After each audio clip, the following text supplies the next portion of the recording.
سهل لنا بما نريد ونجنا بما نخاف بفضلك يا لطيف يا ذا الجلال والإكرام ارحمنا برحمتك يا أرحم الراحمين. اللهم إنا نقرأ كتابك الكريم لرضاء ربنا ولنور القلوب ولقضاء الحاجات ولنيل الدرجات العلا ولإصلاح الذنوب ولطرد الشيطان الرجيم. اللهم ارحمنا بالقرآن واجعله لنا إماما ونورا وهدى ورحمة. اللهم ذكرنا منه ما نسينا وعلمنا منه ما جهلنا وارزقنا تلاوته وآناء الليل وأطراف النهار واجعله لنا حجة يا رب العالمين. رب يسر لساننا في تلاوة القرآن العظيم فإنه كلام الرحمن في دارين آمنين. رب تداركنا بتوفيقي ونجنا من الغم يا منجي المؤمنين. أعوذ بالله من الشيطان الرجيم. بسم الله الرحمن الرحيم. يا أيها الناس اتقوا ربكم الذي خلقكم من نفس واحدة وخلق منها زوجها وبث منهما رجالا كثيرا ونساء واتقوا الله الذي تساءلون به والأرحام إن الله كان عليكم رقيبا. وآتوا اليتامى أموالهم ولا تتبدلوا الخبيث بالطيب ولا تأكلوا أموالهم إلى أموالكم إنه كان حوبا كبيرا.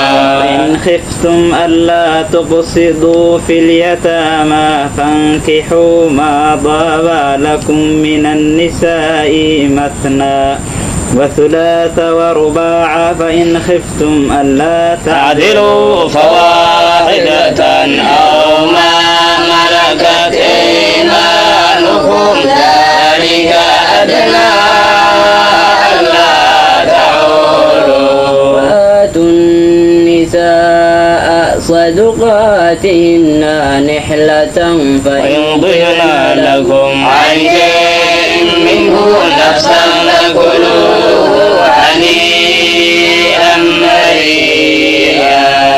ولا تؤتوا السفهاء أموالكم التي جعل الله لكم قياما وارزقوهم فيها واكسوهم وقولوا لهم قولا معروفا.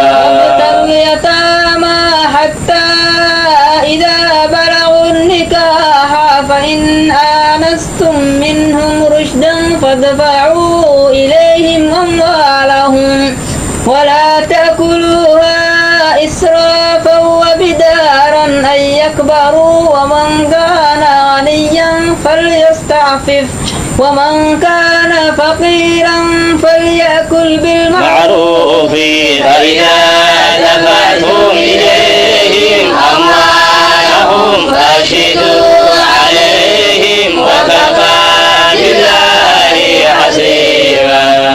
للرجال نصيب مما ترك الوالدان والأقربون وللنساء نصيب مما ترك الوالدان والأقربون مما قل منه أو كثر نصيبا مفروضا وإذا حضر القسمة أولو القربى واليتامى والمساكين فارزقوهم منه وقولوا لهم قولا معروفا وليخشى الذين لو تركوا من خلفهم ذرية ضعافا خافوا عليهم فليتقوا الله وليقولوا قولا سديدا إن الذين يأكلون أموال اليتامى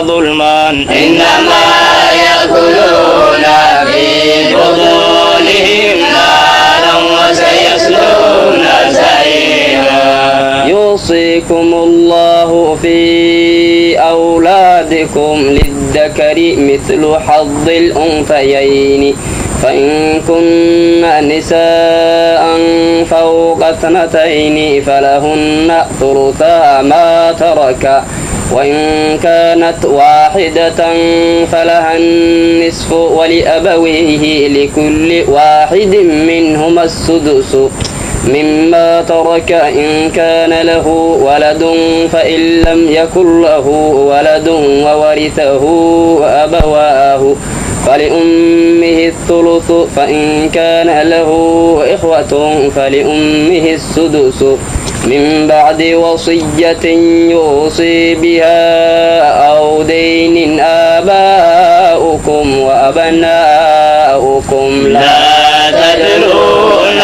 أيهم أقرب لكم نفعا فريضة من الله إن الله كان عليما حكيما ولكم نصف ما ترك أزواجكم إن لم يكن لهن ولد فإن كان لهن ولد فلكم الربع مما تركن من بعد وصية يوصين بها أو دين ولهن الربع مما تركتم إن لم يكن لكم ولد فإن كان لكم ولد فلهن الثمن مما تركتم من بعد وصية توصون بها أو دين وإن كان رجل يورث كلالة أو امرأة وله أخ أو أخت فلكل واحد منهما السدس فإن كانوا أكثر من ذلك فهم شركاء في الثلث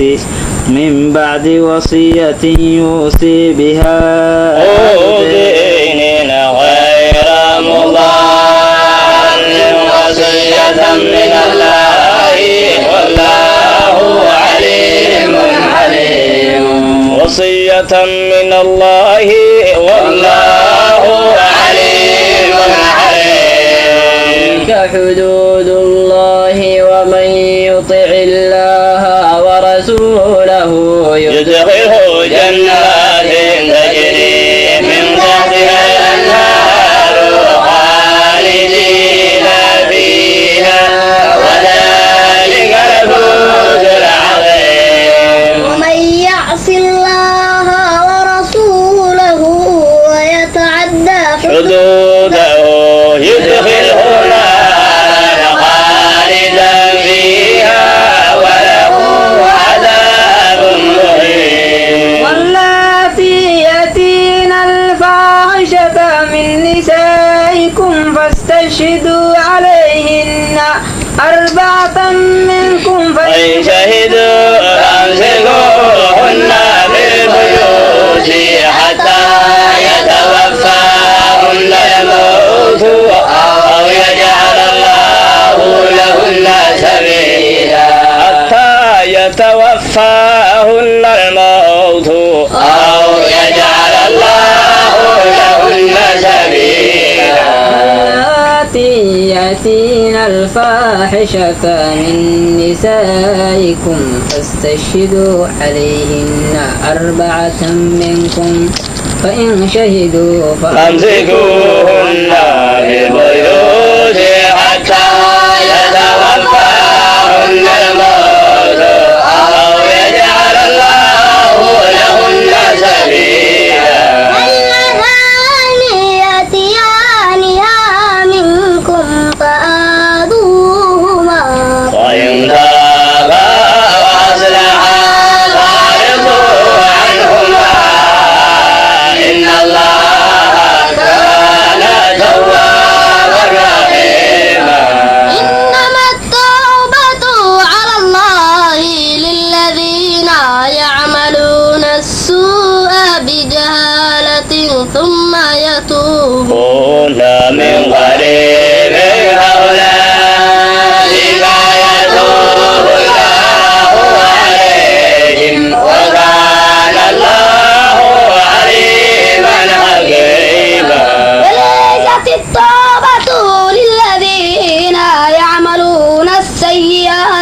حتى إذا حضر أحدهم الموت قال إني تبت الآن ولا الذين يموتون وهم كفار أولئك أعتدنا لهم عذابا أليما.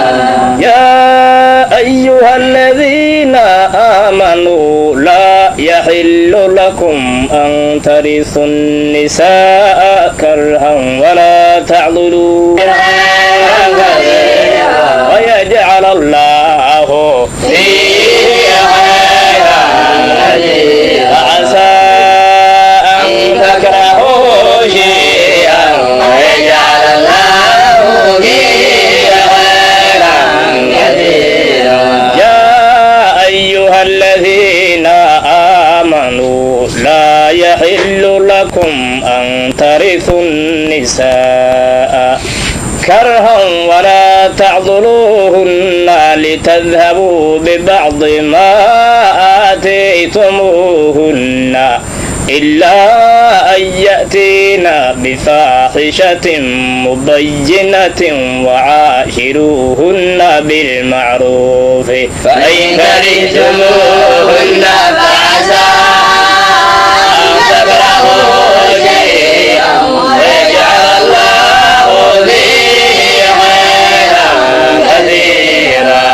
وإن أردتم استبدال زوج مكان زوج وآتيتم إحداهن قنطارا فلا تأخذوا منه شيئا أتأخذونه بهتانا وإثما مبينا. كيف تأخذوه وقد أفضى بعضكم إلى بعض وأخذنا منكم ميثاقا غليظا.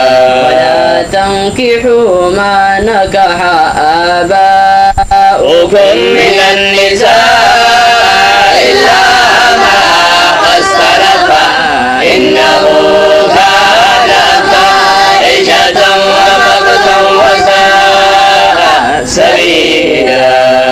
حرمت عليكم أمهاتكم وبناتكم وأخواتكم وعماتكم وخالاتكم وبنات الأخ وبنات الأخت وأمهاتكم اللاتي أرضعنكم وأخواتكم من الرضاعة وأمهات نسائكم وربائبكم اللاتي في حجوركم من نسائكم اللاتي دخلتم بهن فإن لم تكونوا دخلتم بهن فلا جناح عليكم وحلائل أبنائكم الذين من أصلابكم وأن تجمعوا بين الأختين إلا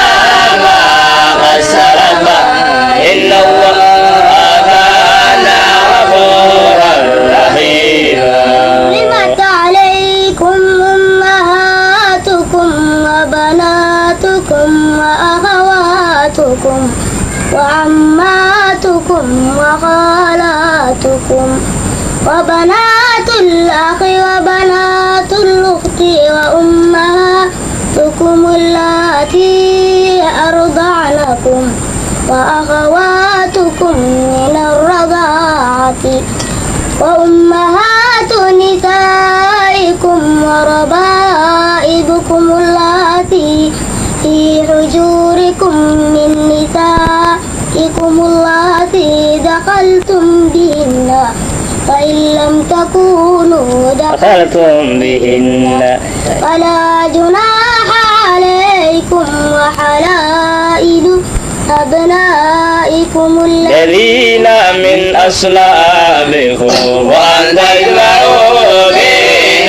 الأختين إلا ما قد سلف إن الله كان غفورا رحيما. حرمت عليكم وأمهاتكم وبناتكم وأخواتكم وعماتكم وخالاتكم وبنات الأخ وبنات الأخت وأمهاتكم اللاتي أرضعنكم وأخواتكم من الرضاعة وأمهات نسائكم وربائبكم اللاتي في حجوركم من نسائكم اللاتي دخلتم بهن فإن لم تكونوا دخلتم بهن فلا جناح عليكم وحلائل أبنائكم الذين من أصلابكم وأن تجمعوا بين الأختين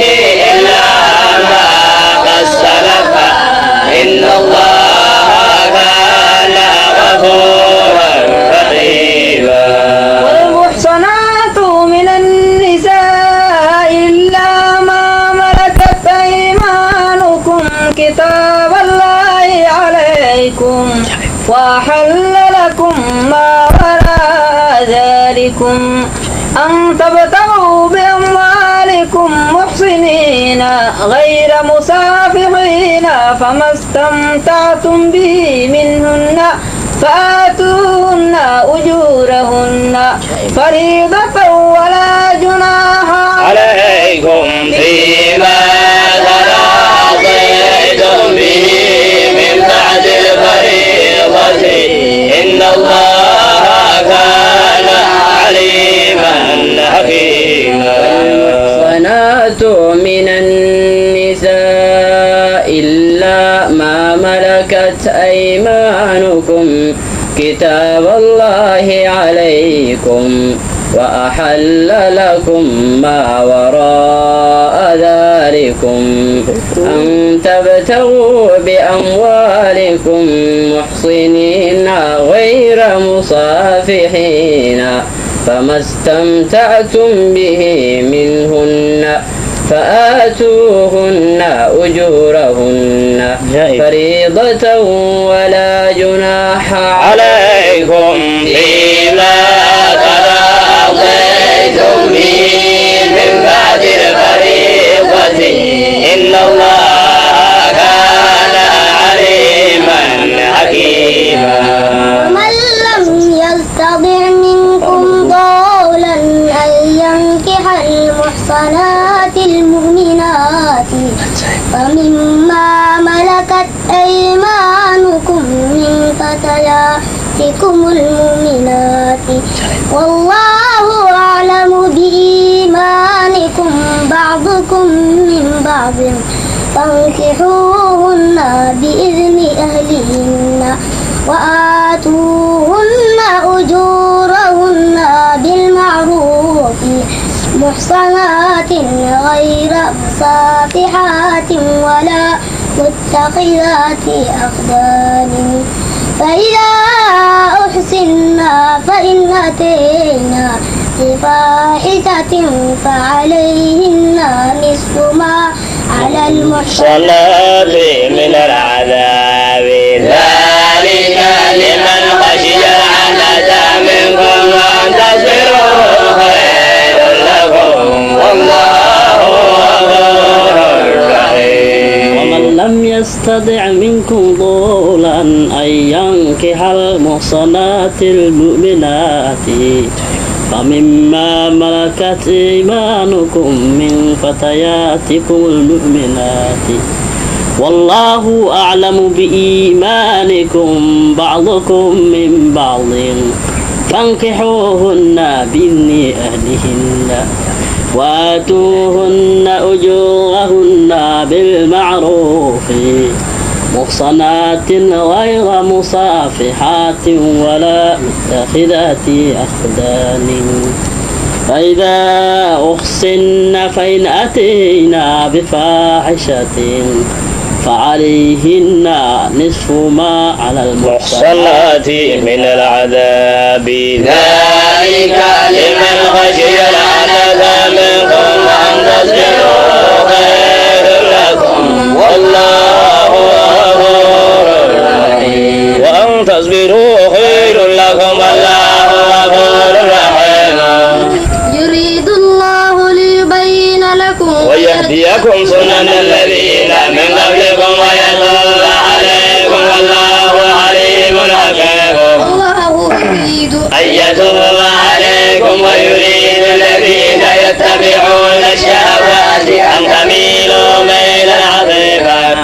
يريد الله أن يخفف عنكم وخلق الإنسان ضعيفا. يا أيها الذين آمنوا لا تأكلوا أموالكم بينكم بالباطل إلا أن تكون تجارة عن تراض منكم ولا تقتلوا أنفسكم إن الله كان بكم رحيما. ومن يفعل ذلك عدوانا وظلما فسوف نسليه نارا وكان ذلك على الله يسيرا. تجتنبوا كبائر ما تنهون عنه نكفر عنكم سيئاتكم وندخلكم مدخلا كريما. تتمنوا ما فضل الله به بعضكم على بعض للرجال نصيب مما اكتسبوا وللنساء نصيب مما اكتسبن واسألوا الله من فضله إن الله كان بكل شيء عليما.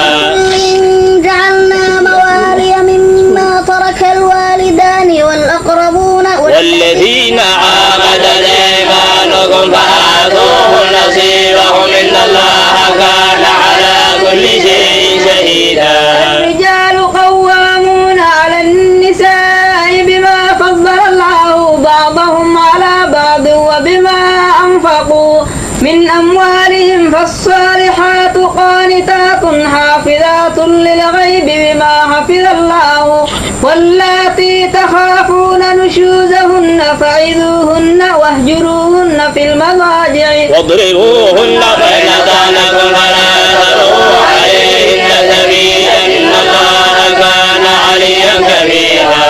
خفتم شقاق بينهما فبعثوا حكما من أهله وحكما من أهلها إن يريدا إصلاحا يوفق الله بينهما إن الله كان عليما خبيرا.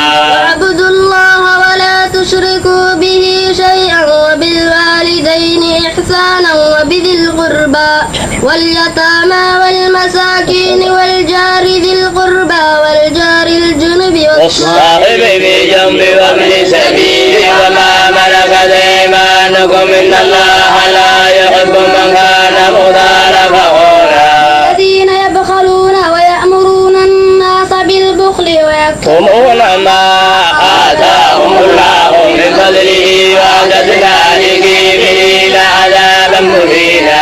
الذين ينفقون أموالهم رئاء الناس ولا يؤمنون بالله ولا باليوم الآخر ومن يكن الشيطان له قرينا فساء قرينا. وماذا عليهم لو آمنوا بالله واليوم الآخر وأنفقوا مما رزقهم الله وكان الله بهم عليما. الله لا يظلم مثقال ذرة وإن تك حسنة يضاعفها ويؤتي من لدنه أجرا عظيما. كيف إذا جئنا من كل أمة بشهيد وجئنا بك على هؤلاء شهيدا. يومئذ يود الذين كفروا وعصوا الرسول لو تسوى بهم الأرض ولا يكتمون الله